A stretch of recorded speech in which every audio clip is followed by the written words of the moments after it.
Three idiots का एक बहुत फेमस डायलॉग जो बहुत फेमस हुआ, मूवी सब हमने सबने देखा है, अगर दोस्त फेल हो जाए तो तकलीफ होती है, और अगर दोस्त फर्स्ट आ जाए तो बहुत ज्यादा दुख होता है। नमस्कार, आज हम बात कर रहे हैं जियो पॉलिटिक्स के ऊपर। इंडिया रशिया के ऊपर बाद में आते हैं, इंडिया और यूएसए। ये डायलॉग एकदम एप्ट है यूएसए और इंडिया के दोस्ती के बीच में। क्यों? आपको रिवाइंड करके समझना पड़ेगा। आप रिवाइंड करके जाओ आज से 10 साल पहले। पाकिस्तान, एक्सट्रीम वेस्ट से चालू करते हैं। पाकिस्तान में किसका गवर्नमेंट? नवाज शरीफ।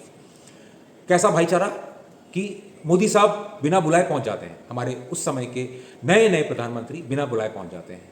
नवाज शरीफ हर बार एक ही बात कि अमन चाहिए, करेक्ट।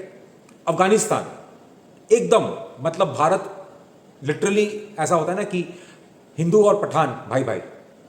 थोड़ा ऊपर जाते हैं, चाइना के संग ऑब्वियसली शुरू से तकरार, शुरू से तकलीफ, उसको वो एक साइड करते हैं क्योंकि वो तो शुरू से जैसा था वैसा ही था। बट चेंज क्या हुआ उस पर आते हैं।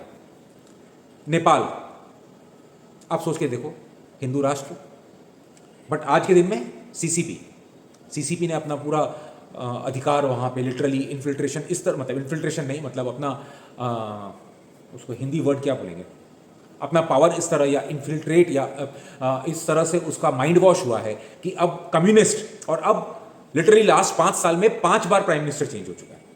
थोड़ा और इधर आते हैं, भूटान में एकमात्र ऐसा है कि ठीक है राजा का राज है, बट समझ नहीं आता है कि वो भूटान किस तरफ किस करवट सो जाए।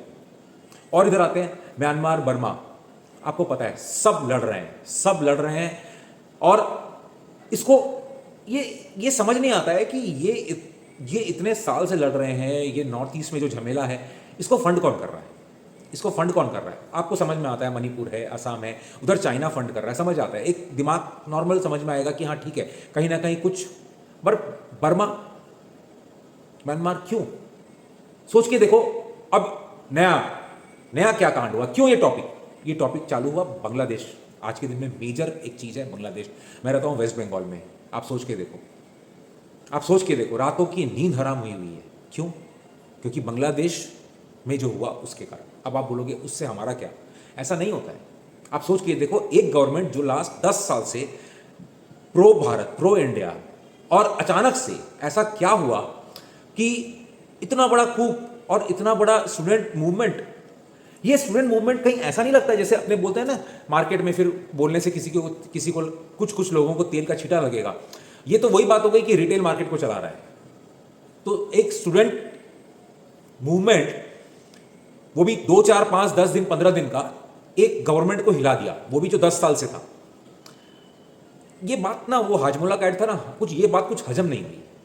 आप सोच के देखो इसके पीछे क्या है। इधर और थोड़े डीप में आते हैं, पहले उसको डिस्कस। श्रीलंका, आप देखो, श्रीलंका ऑलवेज प्रो इंडिया, और अब क्या है, वो कभी चाइना के साथ कुछ कर रहा है, हरमन टोटा कर रहा है, कभी कुछ कर रहा है, बट स्टिल भी, मतलब आई थिंक जितना मैं जियो पॉलिटिक्स को स्टडी करता हूं, श्रीलंका स्टिल थोड़ा सा और उधर जाते हैं। मॉलडीव्स, देखा ना क्या हुआ मॉलडीव्स में। मतलब मॉलडीव्स जो ऐसा कंट्री जो इंडिया के रहमो करम पे, और आज तक चाहे वो फूड सप्लाई हो, चाहे सिक्योरिटी हो, चाहे एम्बुलेंस हो, हेल्थ सर्विस हो, सब कुछ इंडिया देता आया। सडनली लास्ट 2 साल में ऐसा क्या हुआ, या 1 साल में ऐसा क्या हुआ? गवर्नमेंट चेंज और आंख दिखाना शुरू।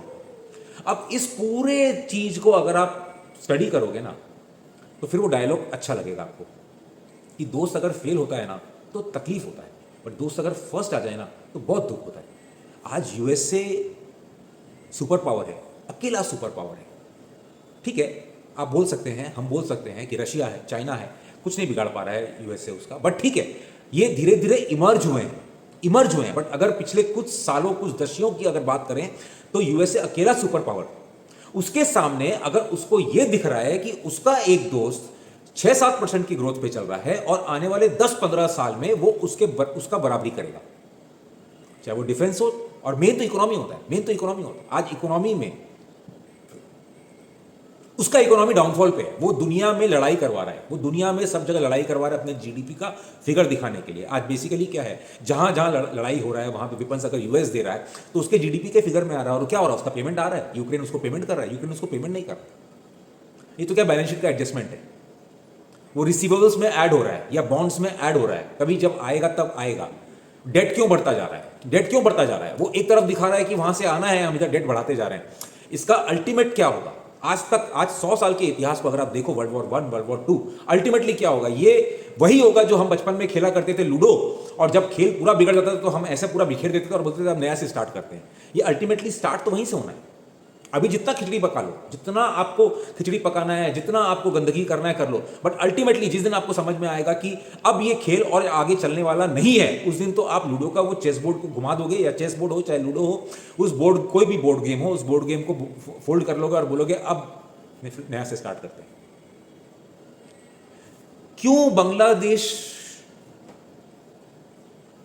में सडनली 4-5 दिन के अंदर, 10 दिन के अंदर ऐसा क्या हुआ कि स्टूडेंट्स के पास इतना फंड भी आ गया, स्टूडेंट्स का इतना फंडिंग भी हो गया? आज अफगानिस्तान अचानक से छोड़ के गया हुआ कंट्री, आज उसको millions of dollars every day US fund कर रहा है। बिलियंस ऑफ डॉलर्स का तो एम्यूनिशन देकर गया, बिलियंस ऑफ डॉलर का फैसिलिटी जो छोड़कर चले गए, हेलीकॉप्टर्स एंड ऑल, उसको तो एक बार भूल जाते हैं। आज भी मिलियंस, खाली बोलने को स्विफ्ट कैंसिल किया हुआ है, बट आज भी अगर आप एक्चुअल डेटा पे जाओ, millions of dollar every day flow कर रहा है यूएस एड के हिसाब से। वो एड क्या है? अल्टीमेटली कहां जा रहा है वो एड? अल्टीमेटली तो स्ट्रेंथ दे रहा है ना पाकिस्तान। आज पाकिस्तान किसके इशारे पे चल रहा है? 4 बार 5 बार आपने रिजेक्ट किया, उसके बाद जब आईएमएफ का जो आपको अपने सबको पता है ना, मतलब ये तो वो हो गया कि अपने शुतुरमुर्ग के जैसे सर को छुपा लो कि तूफान नहीं आ रहा है, वो अलग बात है। बट अब क्यों मैं आज इस टॉपिक को कवर कर रहा हूं? क्योंकि अब ये तूफान प्रोमिनेंट है। अब ये तूफान चारों तरफ से इंडिया को घेर रहा है। एक तरफ चाइना है और बाकी सब तरफ यूएस है, और यूएस को हम अभी तक अपना दोस्त मान रहे हैं, बट वो दोस्त कब तक है? किसी दिन वो सर पे बंदूक रख के बोलेगा कि आज डिसाइड करो तुम रशिया के साथ हो या नहीं हो। उस दिन क्या आप रशिया को छोड़ पाओगे? रशिया को छोड़ भी दोगे तो यूएस के ऊपर भरोसा कर पाओगे?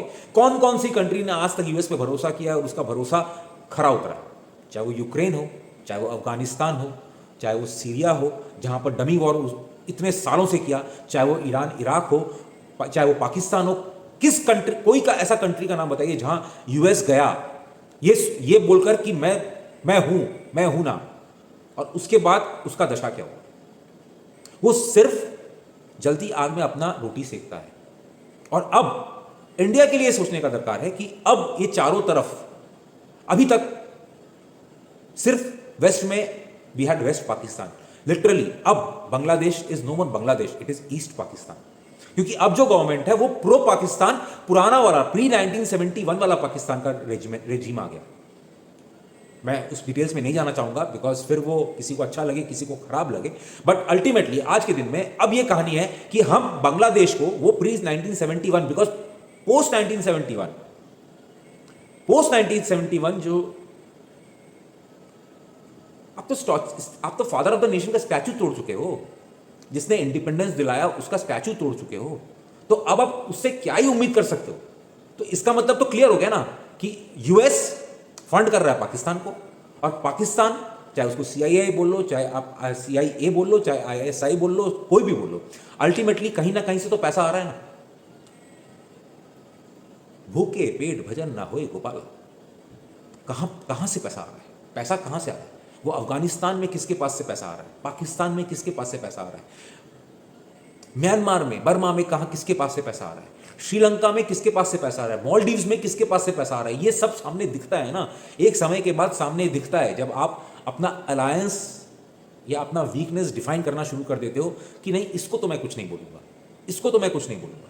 ये एक रेड फ्लैग है, और हम मार्केट में हैं, मार्केट के बारे में बात कर रहे हैं, उससे कोई फर्क नहीं पड़ता है, बट ये एक ब्रॉडर इशू है, ये एक बहुत बड़ा इशू है जो आज as a Indian everyone should be worried कि हमको चारों तरफ से अब घेरा जा चुका है। सिर्फ हम बात करते थे टू फ्रंट वॉर का, अगर आज से 15 दिन पहले, 10 दिन पहले अगर हम लोग बात करते थे पाकिस्तान, तो पाकिस्तान के संग अगर कुछ हुआ तो हम पाकिस्तान चाइना को भी छेड़ सकते हैं, बट अब अगर हुआ तो we should be prepared for 3 front war, क्योंकि आने वाले समय में आपको नहीं पता कि ये बांग्लादेश में मिलिट्री क्या करेगा, और जिस तरह से नॉर्थ ईस्ट के सारे टेररिस्ट को या वेस्ट बंगाल, चाहे इंडिया एंटी इंडिया टेररिस्ट को सारा का सारा छोड़ दिया गया रातों रात, इसका असर क्या होने वाला है? इसका असर क्या होने वाला है? This is something which is very serious. और हम जो यूएस यूएस यूएस यूएस को अपना मतलब बोलते हैं ना कि अन्नदाता, ये दाता, वो दाता। मैंने 2015 में, if I am not wrong, 2015 में मैंने एक फोरकास्ट किया था जो कि बहुत फेमस हुआ था। मेरा एक ट्वीट था जो बहुत फेमस हुआ था और इंटरनेशनल मीडिया ने भी उसको कवर किया था। Trump will be trumpeted, Hillary will go down the hill. और ये कब था? जब एक पैसा, जिसको बोलते हैं 1:100 का ऑड्स था कि हिलरी जीतने वाली है और ट्रंप हारने वाला है, तब मैंने ये ट्वीट किया था कि ट्रंप जीतेगा, Trump will be trumpeted, Trump का बिगुल बजेगा, Hillary will go down the hill, Hillary hill से गिर जाएगी। और आज अगर मेरा टाइम साइकिल या मेरा जो स्टडी अगर सही रहे तो पूरी दुनिया आज बोल रही है क्लिंटन जीत जाएगा, सॉरी ट्रंप जीत जाएगा। मेरा टाइम साइकिल बोलता है ट्रंप नहीं जीतेगा। कारण क्या? नहीं पता। एक असैसिनेशन अटेम्प्ट हो चुका है, वो फर्दर होगा नहीं होगा प्रभु जाने, बट ट्रंप जीत जाए ऐसा नहीं दिखता है। क्यों नहीं दिखता है? अगर कोई पूछे क्यों, क्या ऐसा, उसके पीछे टाइम साइकिल, अगर देश अच्छे किसी के हाथ में रहे तो उसका बुरा कैसे होगा। बट आने वाला समय यूएस के लिए खराब है। इसका मतलब वो जिसके हाथ में रहेगा या उसका प्रजा, ये दोनों का वक्त बुरा है। बहुत सिंपल लॉजिक है इसमें। इसको ऐसा मत समझना कि मैं I am talking about astrology या एस्ट्रोनॉमी, ऐसा कुछ भी नहीं है। This simple time cycle study कि US depression, recession is knocking on the door, recession is absolutely knocking on the door. मतलब मेरे को नहीं पता कि आप लोग जो मेरा वीडियो देख रहे हैं वो कितना डेटा फॉलो करते हैं, बट मैं हर दिन का डेटा फॉलो करता हूं and it is just on the blink. Recession का बात अब 15 दिन से शुरू हो गया। हमारे मेंबर्स में तो हम 1 महीना 2 महीना से बार बार सिर्फ सितंबर दिसंबर का पुटी इसलिए दिला रहे हैं कि recession is knocking and we have book profits also. मतलब जहां पे भी दिला रहे हैं उसमें प्रॉफिट बुक हो रहा है, क्योंकि 1,000 पॉइंट का 1,500 अगर पॉइंट का फॉल आए और विक्स अगर स्पाइक करे तो सबको पता है कि उसमें प्रॉफिट होगा। अब तो हम सोच भी नहीं सकते हैं कि वापस पोजीशन को ऐड करें, क्योंकि विक्स इतना स्पाइक कर चुका है। जो पुट 23,000 का 5 रुपया, 10 रुपया, 25 रुपया, 50 रुपया में था, वो अब सब 100, 150, 200 रुपया है। भले ही तो प्राइस वापस थोड़ा रिट्रेस करके ऊपर चला जाए, बट विक्स का क्या करोगे? और भय, फियर, उसका क्या करोगे? विक्स फियर ही है ना, फियर इंडेक्स का क्या करोगे? कहां पर था यूएस रिसेशन? इंप्लॉयमेंट डेटा को देखो। आज से 6 महीना पहले नहीं, 1 साल पहले मैंने एक वीडियो बनाया था कि यूएस, मैंने पॉवेल का स्पीच सुना था and I made a video and said कि it is very clear Powell wants to kill the real estate market because he is very clear in his thoughts. Real estate अगर ऊपर रहा, और real estate में जिस तरह से ask और बिड, उसका स्टेटमेंट था the difference between the ask and bid price is 10%, मतलब लोग 10% हायर प्राइस देकर भी लेने को रेडी है। And he was very clear, अगर इस तरह से हीटेड मार्केट रहा real estate, we can not control inflation. क्या हुआ देखो आज के दिन में। अब student of mind, again a member, gave me a message something like San Francisco, it is, मतलब बोला आज से 6 महीना पहले का जो प्राइस था उसके 40-50% के नीचे सब जगह बोर्ड लगा हुआ है ऑन सेल। और सेल क्या है? People are almost across the board failing installments, जिसको हम वहां पे बोलते हैं क्या बोलते हैं, mortgage. They are failing their mortgage. तो बैंक ले उससे पहले दे आर सेइंग कि ओके जितना है उसको जितना मिल सके उसको बेच दो। 40%, 50%, आज से 1 महीना 2 महीना पहले जो प्राइस था उसका 40-50% डिस्काउंट में आज के दिन में ऑन सेल का बोर्ड लगा हुआ है। So they killed it. And then last 2 meetings Powell is very clear that he is watching inflation very closely and is not happy with stock market. Because again stock market अगर heated है और अगर $1 trillion something like Microsoft, Nvidia, अगर 10%, 15% increase होता है, means एक दिन में लोगों के पास $1 ट्रिलियन, $2 ट्रिलियन अगर extra income, extra money generate होता है, literally it's kind, you know what, so क्या बोल सकते हैं, मतलब it's basically printing of the money हो गया ना। आप उसको बोलने को आप बोल सकते हो कि it is hypothetical, but it is not hypothetical. आपका बिक रहा है ना माल। तो अगर रिटेल के पास है and if retail wants to sell, they can encash that $1 trillion more dollars, $1 trillion every day if this kind of a increase in Nasdaq and stock market is happening. This time वो जितना भी dovish sound करे, but the message was very clear, something like very clear. Our RBI governor, he was very, लोग बोलते हैं, वही media आपको बोलेगा अरे अरे अरे कितना डविश है, but he was absolutely hawkish. वो जितना नेगेटिव था सब कुछ बोला है उसने जहां जहां रेड फ्लैग करना था सब जगह रेड फ्लैग किया। और अभी 2 दिन पहले क्या हुआ, इंटरेस्ट रेट डीरेगुलेट। आप सोच के देखो, अभी तक तो हम लोग कासा देखते थे कि पता है कासा 7.5%, 7.75% इज द हाईएस्ट। तो कासा और कासा में आपका करंट अकाउंट में तो ऐसे भी इंटरेस्ट नहीं है, तो आपको पता है कि चलो ठीक है, अब एटलीस्ट ये बैंक का अगर कासा डिपॉजिट इतना है, मतलब ये लो कॉस्ट डिपॉजिट है, इसके सामने वो जो दे रहा है वो उसका रेवेन्यू है, interest income, net interest income, जिसको हम एनआईए बोलते हैं।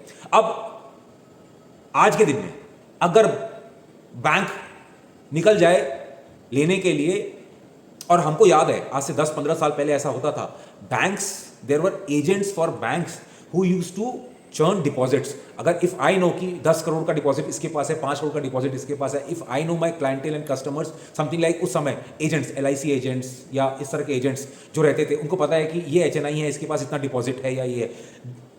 उस सिर्फ सिंडिकेट बैंक, उस समय का उस सिंडिकेट बैंक से या एसबीआई बैंक से सिंडिकेट बैंक, या सिंडिकेट बैंक से यूनियन बैंक में ट्रांसफर करने के नाम का मेरे को पता है कि मैंने 365 का किया है या 90 डेज का किया है, उस डिपॉजिट को मेरे को 10 पैसा मिल रहा है। एंड 10 पैसा is good amount of money. Bond market में 1 पैसा 2 पैसा, दैट इज द दलाली, मीन्स आप समझ जाओ 0.001%, और आपको 10 पैसा मिले तो मतलब बहुत होता है, 0.01%, that is huge amount of money for big deposits, obviously per annum basis. But आप सोच के देखो, अब ये वापस मार्केट आ जाएगा कि banks will approach these kind of agents कि अब आप पता लगाओ कि आप फिक्स डिपॉजिट मेरे बैंक में लेकर आओ, obviously amount, good amount, HNIs, big amount, may be Ambanis, Adanis, Ambani Adani held by, चलो उस पर भी एक बार टच कर लेते हैं। अब वो चीज, वो डिपॉजिट आप लेकर आओ, मैं आपको, आप परसेंटेज बोलो कितने परसेंट पे। अभी तक तो एक कैप था आरबीआई का कि चलो आप मतलब हाईएस्ट 7.95 या 8.01 या 8% आप दे सकते हो, सीनियर सिटीजन प्लस दिस, ठीक है, अमाउंट प्लस दिस, इतना डेज ड्यूरेशन कर पूरा के हाईएस्ट। बट अभी तो आपको पता ही नहीं चलेगा कि कौन सा बैंक 10% में ले रहा है या 11% पे ले रहा है। आप सोच के देखो, हो गया बैंक। अब this will be something like कि मेरे को डिपॉजिट चाहिए ना, go all out and just bring deposit. This is one of the biggest red flag, जो मैं आज छोड़ो कब से बोल रहा हूं, और अब यह हकीकत है। लास्ट वीडियो में बताया था कि this is the one of the biggest red flags when the RBI governor sounds कि we are about to have a structural deposit या structural banking crisis because of deposits going elsewhere. And what is elsewhere? Everyone knows elsewhere is stock market. People are losing money left right centre. RBI का second point क्या था इस बार? That personal loans, personal liabilities, personal asset off, जिसको personal loan बोलते हैं, bank के लिए वो एसेट होता है, वो राइज हो रहा है। एंड उसका यूज समझना होगा आपको। अब आप याद करना, रिवाइंड करना, और मेरा शायद 2-4 वीडियो पहले जाकर देखना। आई साउंडेड दिस क्वेश्चन कि लोग पर्सनल लोन लेकर अपना लॉस को फंड कर रहे हैं, personal loan. I know an number of people, मतलब from army officers to air navy officers, मतलब because of social media I got number of messages, they have 2 lakh का सैलरी, 2 करोड़ का लोन।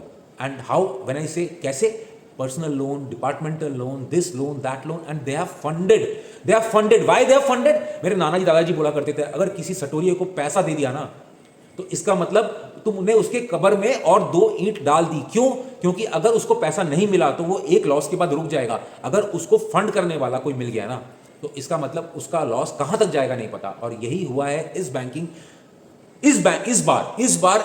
में यही हुआ है कि लोग पर्सनल लोन लेकर अपना लॉस फंड किए हैं। जो मैं 2 साल से कॉशन बोलता हूं, आप लोगों को लगता है मंदी बोलता हूं, मंदी नहीं बोलता हूं। वो कॉशन जो है, वो कॉशन ट्रेडिंग के लिए। अरे जो लॉन्ग टर्म लेता है 2 लाख, 2 साल, 5 साल, 10 साल, और अपना पैसा पूरा दे के लेता है, लिवरेज पोजीशन नहीं है, उसको क्या ही फर्क पड़ने वाला है? उसको कौन तकलीफ हो सकता है? ठीक है, एसेट साइड थोड़ा डिप्रिसिएशन हो जाएगा, उसको क्या बोलते हैं, हम लोग सीए किए हुए हैं, वी कॉल इट रीवैल्यूएशन। मतलब आप उसको वैल्यूएशन प्रॉफिट लॉस बोल सकते हो, बट अदरवाइज ठीक है ना, एसेट है, लिया हुआ है कॉस्ट प्राइस पे, अब कॉस्ट प्राइस से नीचे आ गया, इतना ही है ना। But what about the traders? 2 साल 3 साल से बोल रहा हूं। तो ये इस कॉम का क्या है? ये जो पर्सनल लोन, जो बैंक, जो personal loan left right centre, अब आप डिसाइड करो कि कौन सा बैंक का पर्सनल लोन में कितना एक्सपोजर है। आप देख लेना उसका क्या होता है। आप भी यही हो, मैं भी यही हूं, आप भी यही हो, मैं भी यही हूं। अब आते हैं इस पे, ये हिडन पर कुछ नहीं बोल सकते हैं। क्या होता है? एक समय था 2020, मैंने 100 वीडियो बनाया होगा वैक्सीन मत लेना। इट इज़ नॉट कि I am pro Modi, anti Modi, pro BJP, alliance किसके संग है नहीं है, इट इज एब्सोल्युटली, मतलब मैंने कभी इस टॉपिक पे बात ही नहीं किया। And I have across the board come and said क्या सही और क्या गलत, सही का साथ। बट अब इस बारे में शायद मैं भी कुछ ना बोल पाऊं। क्यों? यही तो पंगा है। अब रेगुलेट हो गए ना, अब रेगुलेट हो गए, आप बोल नहीं सकते हो। पहले आप अनरेगुलेटेड थे तो उस भय में नहीं बोल सकते थे, अब रेगुलेट हो गए तो अभी भी नहीं बोल सकते हो। कैसे बोल सकते हो? अब ये सही है कि गलत है ये वक्त बताएगा, बट डेटा सामने है, डेटा सारा सामने है और सबको पता है। आज मैंने एल्गोस के ऊपर बनाया है वीडियो, मैंने मैं आई हैव मेड, मतलब मेरा शायद 2-3 साल में आप लोग मजाक उड़ाओ चाहे ना मजाक उड़ाओ, मैंने हर जगह स्टॉक मार्केट मैनिपुलेशन को हाईलाइट किया है।